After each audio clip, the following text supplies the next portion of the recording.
Hi there, I'm Richard Smells with my team member Ruby Cannon, and we're going to discuss some Theoryoh, part of Team Harlequin's Theoryoh channel. We're going to start doing now, like the different playlists for it, and we're going to discuss power cards today. So we're going to discuss Monster Reborn, Dark Hole, Heavy Storm, Pop Virus, and Mind Control. Pop Virus and Mind Control, some people don't see them as power cards, but I mean, they just do so much. You know, I mean, you were the one to add them on there, and like sometimes, you know, that Pop Virus can be much more. Got personal hatred for Mind Control, so, but it's a card I can't not run. So, well, that's what we're going to discuss. We're going to discuss like their effects in the game, how we feel about them, what they do, what they need to have done to them, like on a ban list or whatever. So first thing we're going to say is what we think just defines a power card. For me, defining for a power card was a card that will always get you more advantage than it costs you to play. A card that you can play and go, I gain something from this regardless of what happens. Because even if you say, for example, you play Dark Hole and they like Solemn Judgment it, that's still a 1-for-1 trade and they've lost 1,000 life points. Sorry, half their life points, and you've just lost a card. Given theirs. Exactly. So, for example, Storm. And then, like you said about yeah, for me, like the definition of power card is a card which you're never sad to see. Like you draw it and like you're just like, yeah, this card's going to be useful now, going to be useful later on. For example, with Avarice, Storm. Just trying to think of a time when you've drawn it in your first 5 cards and you've been upset. Not going to happen. You're never upset to see Storm turn 1. Draw Storm with your 6th card when you've gone second. Exactly. You've got 3 sets. It feels pretty damn good. Even if they have got like Starlight Road or something now, get out of the way there and then kind of thing. You know? Exactly. You know, you've got the MSTs to counteract it, you're fine as well. It feels really good to get that thing, and that's what we feel to find a power card. A card that can change the game like that for almost no cost whatsoever, and a card that you can run in almost any deck at all, really. Like, there aren't many decks that couldn't run these cards. I mean, some decks I know don't run things like Pop Avarice, like Macro Rabbit, because obviously it vanishes. Macro stuff, yeah. Insections I don't think run it either, because of the recursion of Gigamantis and Sword. Yeah, they don't care about it enough to put stuff back in deck to begin with. Stuff like Wind-Ups, Mermail, and other decks like that, they're always going to run it, because they want to get the monsters back in because he can convert for himself quickly. There's also the occasional deck that doesn't run like Heavy Storm, just because they don't fear enemies back row. Yeah, so they run like we've got other ways around it as well, or like spell books with things like Wisdom and stuff. They just summon into it and they don't care.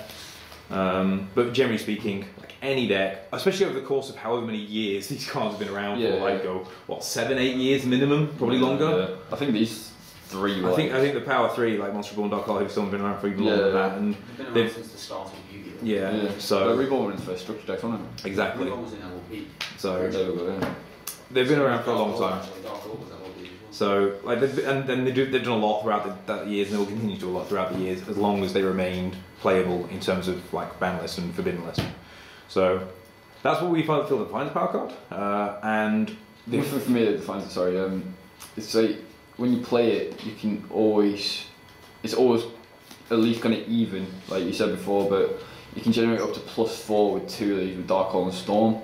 Like you can play it and nuke 5 back row your opponents for just this 1 card, and same with Dark Hole, you just nuke 5 monsters for 1 card, and it's just swings the game in your favour immediately. Exactly, like for nothing at all, you've just completely changed the game state. What we're going to discuss is the effect that power cards have on the game, and not necessarily on like individual games. So like, you know, the game you had like last night or whatever. It's as a whole, as like Yu-Gi-Oh as a whole.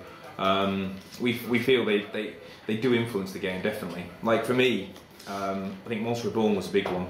Yeah. Like a lot of people don't understand why the Monster Reborn's around, things like Premature Burial aren't around and things like that. And then they limit and semi-limits and then unlimit things like Call the Haunted. It's like, it's a bit of a strange one, but Monster Reborn's one of those cards where you can use it in any deck. It doesn't matter really what deck you're running. Chances are there's a monster in either player's graveyard and you want it. Yeah, BLS is a high. Blackluster, yeah, Blackluster Soldier. The Plant Rabbit format. You kill your opponent's BLS and then reborn it. You've just got gained a free BLS, which your opponent isn't going to easily be able to get around. You proceed to then just, you know, use effect banish something and gain even more. Well, like hit you for like up to 6k. And people have to appreciate that these cards like Dark Hole and Heavy Storm especially are in the decks of every opponent they're going to be placing. So they put things like Solemn Judgment in, or Starlight Road in, or even something like Dark Bribe or The Huge Revolution is Over. Yeah. They run those cards solely because they know their opponent, like them, is running these power cards and they need to be able to deal with them. Yeah, for me, Starlight's the one where Starlight's really iffy. I'm 50-50 on it. Like certain decks, like with Macro Rabbit, with Macro Rabbit I would run it because of Macro, but before that, when it was just pure Dino Rabbit, I was very 50-50 on it. You had your Langy, didn't you? Exactly. You had the Triple Rabbit, of course. So.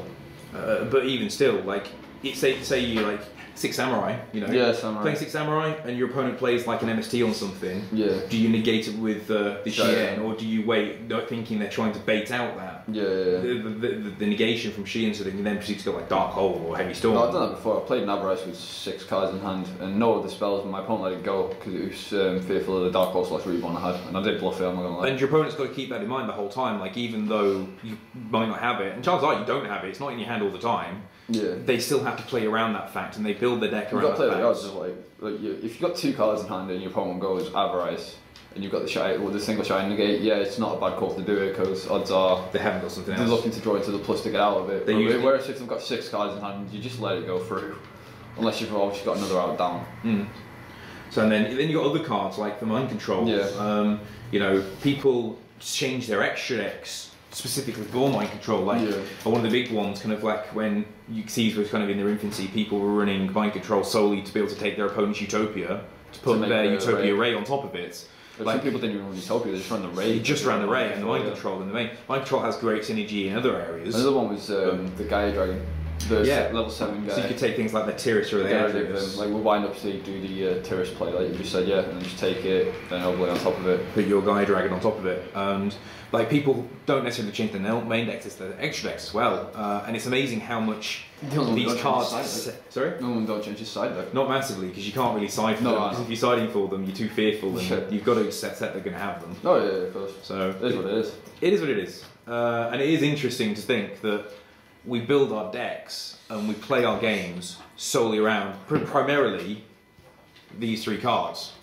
These 3 cards kind of define how you play your game, and like you shape your deck to make sure they can deal with these cards as well as doing its own thing. Another thing about these 3 cards, they're almost impossible to read when your opponent's got them as well, because you can just pull it out of nowhere. Like they've got 1 card in hand, and they draw, and all of a sudden you've had been Dark Hole and Reborn, and you just don't know what's hit you. Out of nowhere, your game state's gone from like pretty ideal to pretty bad. Like you've got 3 guys on field, you're in like what you got. Like I'm going to use Mermail as an example because I was playing on a lot recently. You've got like Meglo, set Lind, your opponent goes Dark Hole, whatever, you trigger Lind, but then your opponent goes Reborn the lead and attack over it. Yeah.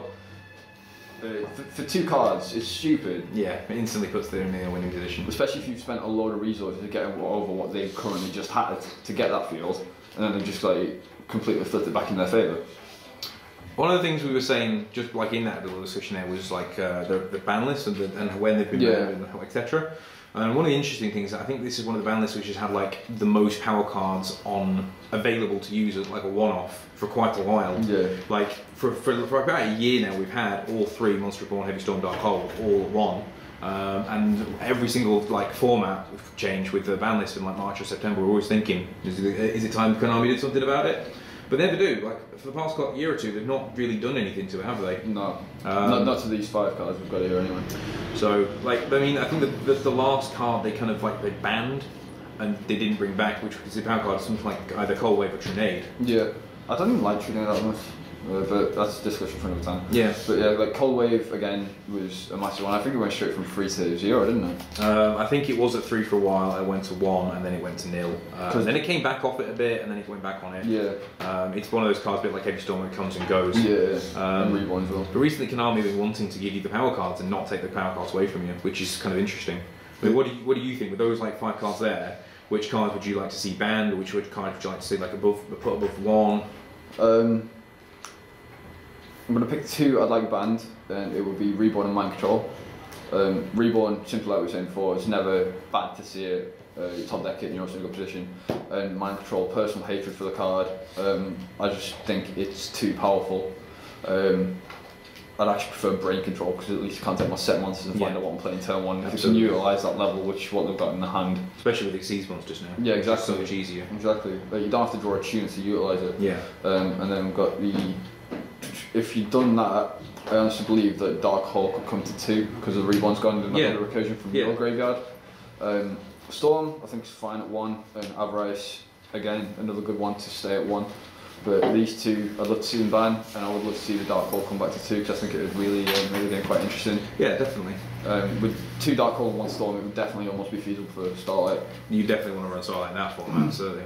I mean, for me, I really dislike my control as well. I think my control's a really unfair card. It's one of those cards where it's either really, really useful or it's awful. You don't want to see it. But having an opening hand and holding onto it for the whole game, and then at the opportune moment just taking their guy, especially mirror matches, like you were saying, like with Mermail for example. Undine Mirror, like Undine Mirror, sorry, not Undine, just Mermail. Mermail Mirror, whichever you're playing. Keeping your controllers, taking your opponent's level 4, going near, and then you've got your Atlanteans in your hand, you trigger that effect, and you blow up to 2 of their cards as well.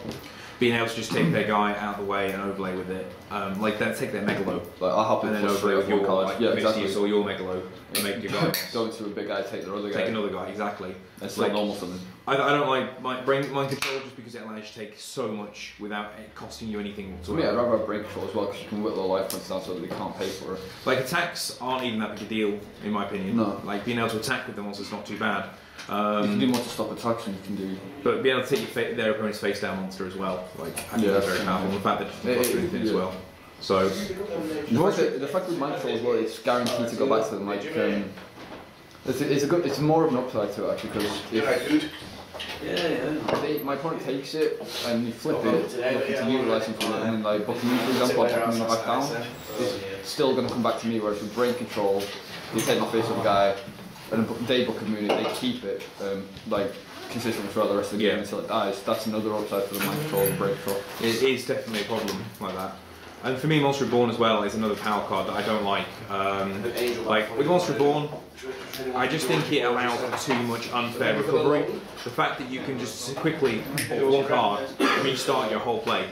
You know, you can go from having very little on field, very bad build position, and you've got a couple of cards in hand, you've still got some stuff left to go, but your Monster Reborn re-kicks it all again. Your opponent just use all their defense just to deal with what you've got on field.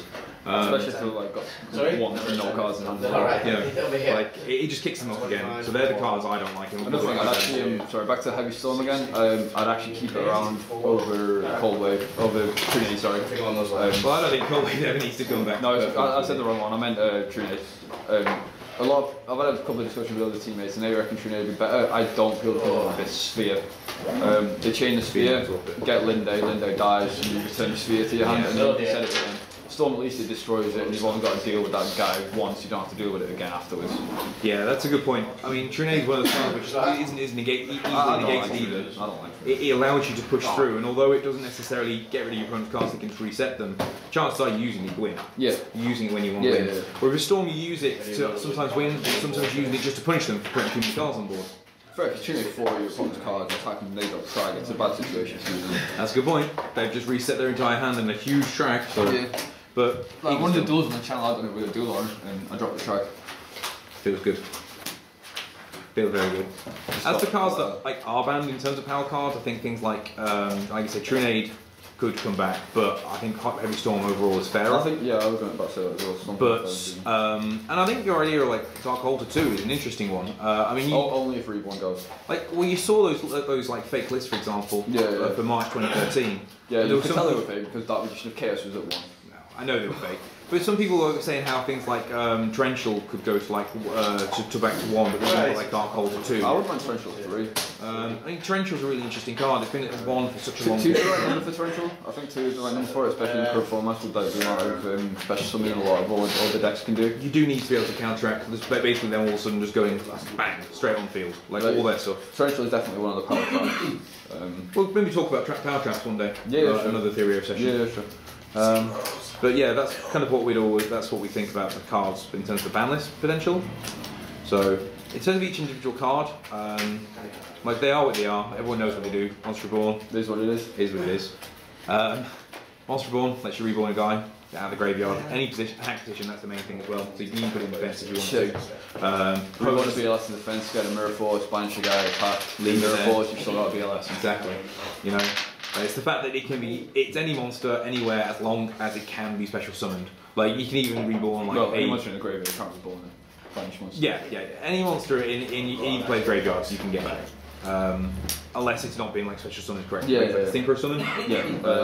Or negated by the judgment in one and stuff. Exactly, that need you some. I think they should go as well, especially because it's so difficult to stop with the fact that there's one recently going to one. Yeah, there's less like summon negation. There's more summon destruction, less summon negation. Yeah, that's a big thing I disagree with. There are quite a few cards that either have inbuilt protection to them, or cards that don't even require to be like Lynn, for example. Once you're born a Lynn, yeah, it's not bad. you don't care, you know. Monster reborning like a wind-up rabbit when Or a wind-up rat to get another guy. Yeah, like they can't bottomless that. No, yeah. So and then you overlay and you make things like a Zen mage or something. They can't do anything to do that either. Yeah, yeah. So you know, reborn, very powerful card. Don't like it in terms of how fair it is to the game. So I'd rather see that gone. But there is upsides. Counter arguments to the reborn. That like both players use it. Yeah, no, I'm not going to go into this like that. If Reborn was to be used as the defensive play after your opponent has pushed so much, you've got to use it to sit and stall. That makes it a fair card. But the fact that you can use it the other way, that to extend and kill your opponent that turn, it just makes it too unfair. So instead of getting like say 3 guys on field, exactly. you do like 6k. You're getting that 4th guy on field and then push for the full damage. Yeah, exactly. Like your opponent got 2 guys above 2k, and you've got a level 3 in hand, and you've got a level 3 in grave. The reborn to get them both out, and you get the Zen mains, which your opponent has to attack 3 times to kill it. It's a nice defensive play. Exactly. That's the only way reborn is fair if it can only be used like that. But because it can be used either way to hit. The fact that you can hit someone else's graveyard as well. Exactly. Yeah. Like I mean, how many times have you like Monster Reborn like a Grapher?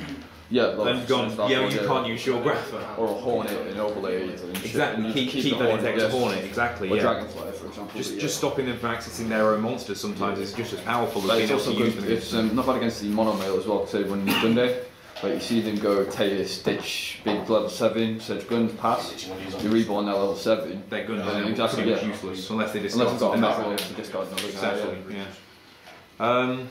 Right, Darkhold, I mean, we're both saying we quite like Darkhold in the sense that it's fairly Darkhold, out of the big 3, the Darkhold, Storm and Reborn, Darkhold is the most balanced one. I think that's probably, in my opinion. I think that's probably down to the fact that the meta is just so inundated with it, monsters being able to just hit the field so quickly. Like turn 1 you're never going to do it, because you're not going to do a lot of special in turn 1. I've Darkhold on turn 1 against just one monster a few times. In fact, I think it was against you and playing Insectors. You're like a centipede on field with Darkhold. Oh yeah. I had to get rid of that. You just fear it, don't you? Yeah. You know? Yeah, it's fair against Insectors because like at the minute with no Sangan they have to resolve Centipede. That's true. Yeah. That's another thing, like things like Sangan being gone, this card becomes like even more powerful. The only real card you fear on hitting with that now is Linde. Like pretty much things like Lind or other searchers and other things like that. And then when things like Elemental Dragons come out, I've not looked at them, so I can't comment on that. The Darkhold against the Elemental Dragons almost just doesn't do anything. Like it kills their field and then proceeds to just get all this stuff back to their hand. Spellbooks as well, I've got their own land which is searchable. The Wisdom. Which is no attack deduction. So, you know, Darkhold is quite a fair card overall. A 1 is good. It could go to 2. It would make people definitely run Starlight Road. Yeah. I think. But I think I'd go balls deep and not do it. I'd rather have the extra tech card. Oh, okay, fair enough. Maybe another discussion for another day. Different like play styles, different deck construction styles. Yeah. Heavy Storm, like we said at the beginning of the video, like seeing this card on opening, like in your opening 6 cards, you're on set 3 as well. It just makes you feel so good. But you from that point on, you're almost kind of like, yeah, I'm going to win this one. Like, I've actually minus myself on Storm, but come out on top of it because it was like Sphere and other stuff. Being able to hit your opponent's cards even with your back cards is sometimes worth it. Like just set 1 or setting 2 cards, like whittling them down for 1, they set like 3 in your Heavy Storm. Although you're not gaining quite as much out of it, the fact that you've lulled them into a false sense of security so they can set their back card because you've set yours. Yeah. And then you just go Storm anyway. Double NST is nice as well because you Storm when they set 3 in the Judgment, you just play the 2 NST in the pit 4 pit. Exactly. I mean, don't get me wrong. You do even on that. You've even on cards, but their back row is now empty, so you can get your guys on and you've field. only got to do 4k instead of 80. And you can get your guys on field for free. Yeah. Well, sorry, safely. Yeah. And then just push that 4k straight away. So Heavy Storms, I think in terms of ways to deal with back cards, I think Heavy Storm's probably the best way of dealing with it. Like it's probably the most fair way. Yeah. Because cold wave just can't come back. Especially if it's like cold wave can't. Cold wave's just too powerful. The fact that it freezes you out. Turn 1 is stupid. It's like, I mean, everyone knows why Shotmaster is so good. Like that's why windups were so good. Yeah. It's so easy. Shotmaster is equivalent to cold wave, really. But cold wave is a free Shotmaster you can play on turn 1 without any fear of it whatsoever. Yeah. You know? You just do your stuff, play cold wave and go. The thing I did like about when cold wave was oppression was around. You've got a face of oppression. And you play the cold wave on your turn, you freeze it out, so you can do all your special summonings, and your opponent's turn is kick back in. So they've only got that one turn to do that. So exactly. If they can't get up your big guys, you're done. Exactly. Yeah, you pretty much got at that point. Last card, well, not last card actually, because I'm going to control it ever, is Pop Avarice. I actually think Pop Avarice could easily be banned.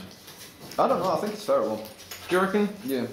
See, for my logic is for Pop Avarice being banned is because it almost rewards you for going through your deck too quick. Don't get me wrong, like turn 1 you've got the average, you can happily overextend and then just know that you can get it all back. But for late game where you're struggling for, all your big guys have gone and your opponent's got like an extra 5-10 cards in deck, the average is really nice to like reset your kind of like mentality kind of thing for the game state as it currently is, and like you said, get your guys back into the deck. So yeah, like I don't mind it at 1. Everyone can use it. Almost all decks can use it.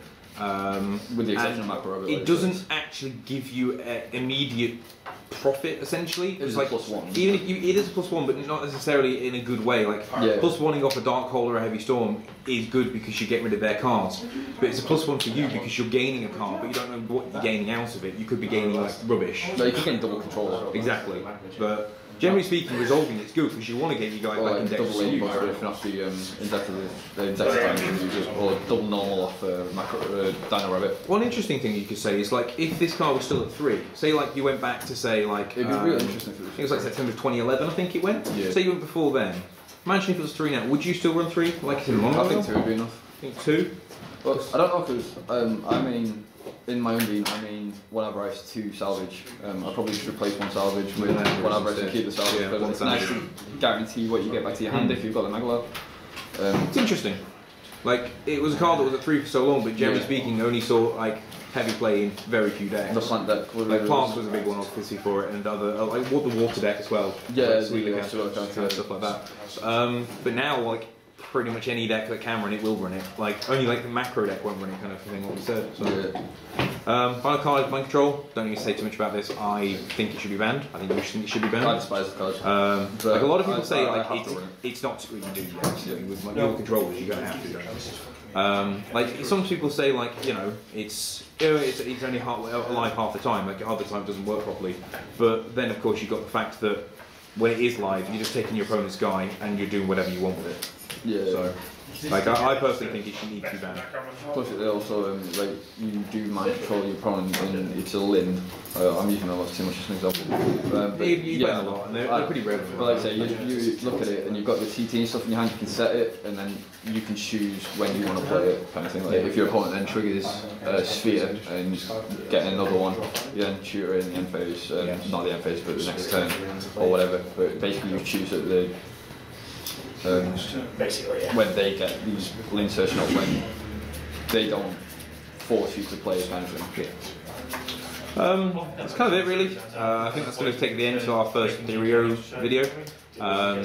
Do bear with us while we get used to the idea of doing this kind of discussion. Where we used to decks and doing like deck discussions, but talking about cards another aspect.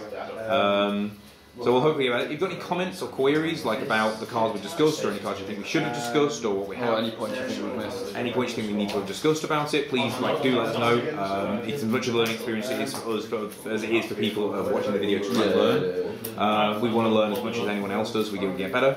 And that's it. Hope you like the video, and we shall probably get another one up. Maybe the trap dart. Yeah, trap dart. Something good. Or something like hand trap. Yeah, sounds good. Oh, hand trap's a good one. Cool. Thank you very much.